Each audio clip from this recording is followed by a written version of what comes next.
Greg's Press, Backwaters Press, did for me.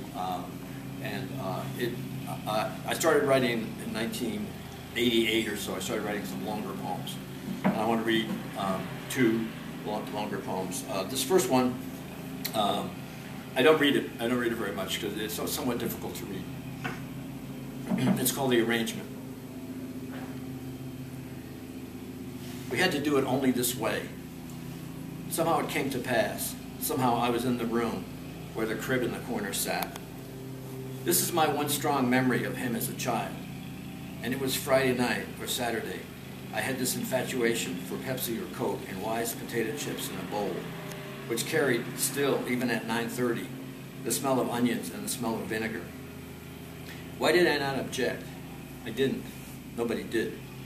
We were like zombies or robots, like the robot on TV I watched on a Saturday morning that kept coming on and could not be called back, the hero pressed against the bars.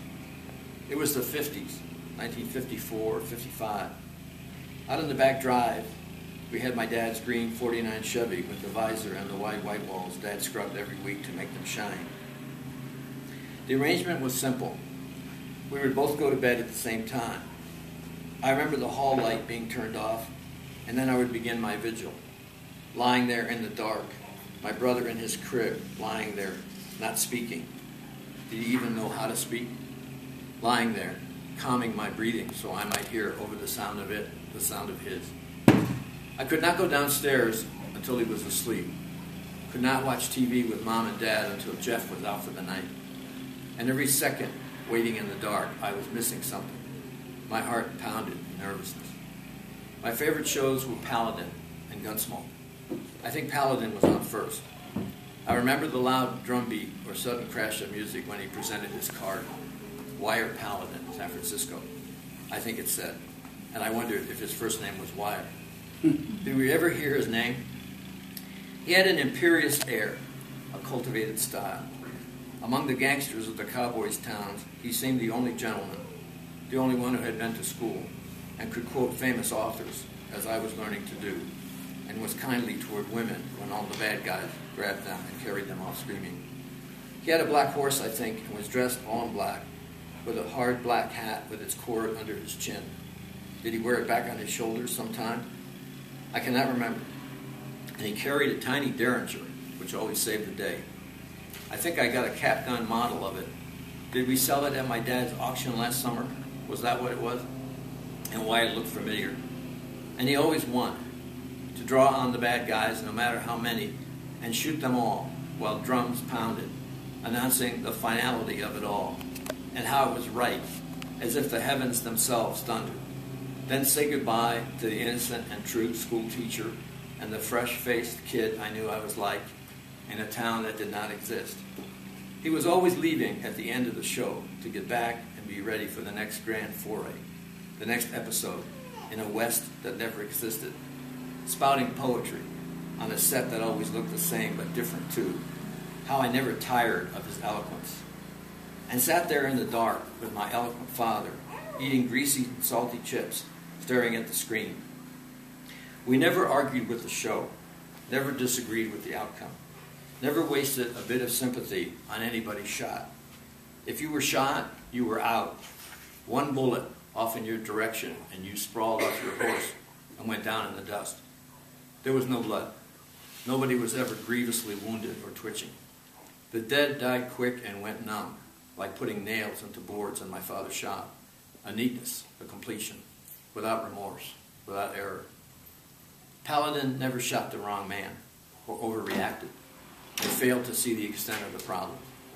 Whatever needed to be done, he was there, a great abundance of intelligence and justice. Upstairs, in the dark of my brother's room, it was not so easy. We lay there together like two men playing dead, trying to outsmart the other, hoping the upstairs clock would move fast and he, with nothing in his head, he was only 2 or 3, would fade out quickly, while I, with my wild plan, could lie there half the night holding my breath. And then, gently, as if almost in time with my breathing, I would draw back the covers and slip out.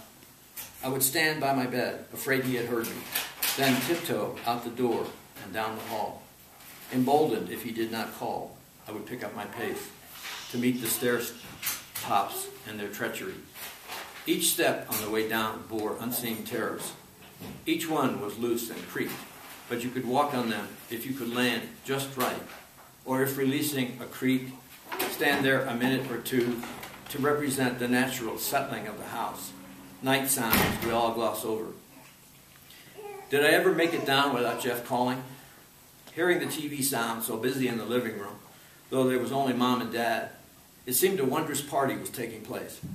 Poised as I was between two worlds, drawn on by the promise of gunplay and music, while also asleep in the room with my brother, blending my breathing with his, trying to imagine what I would do if he called out, how I would make my way back, what I would say.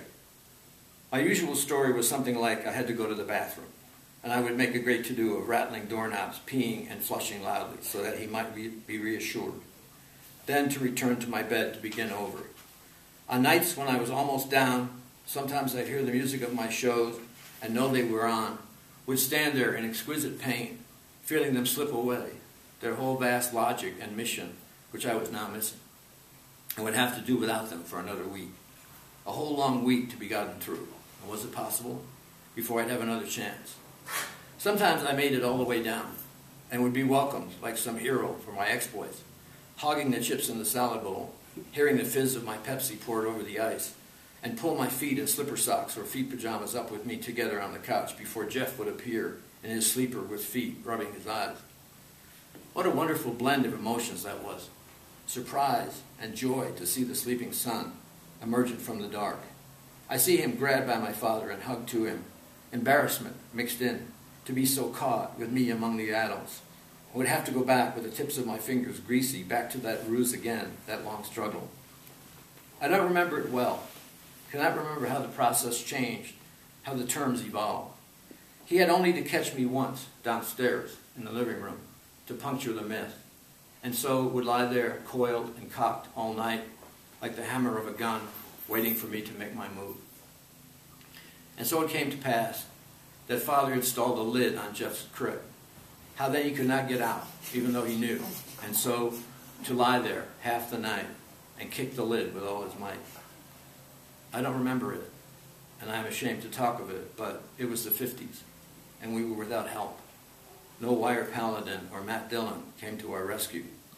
Our nights were just as dark, our problems just as tough to solve.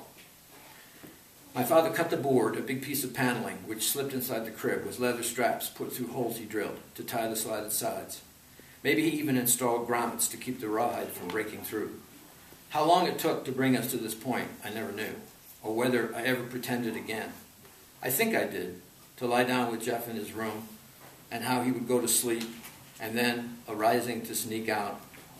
Did it ever matter that he might suppose I was still there? Or did I just gather myself up and walk out, maybe even whispering to him, good luck? And then the kicking would start. He would lie on his back and kick the lid. His feet could just reach the panel if he stretched.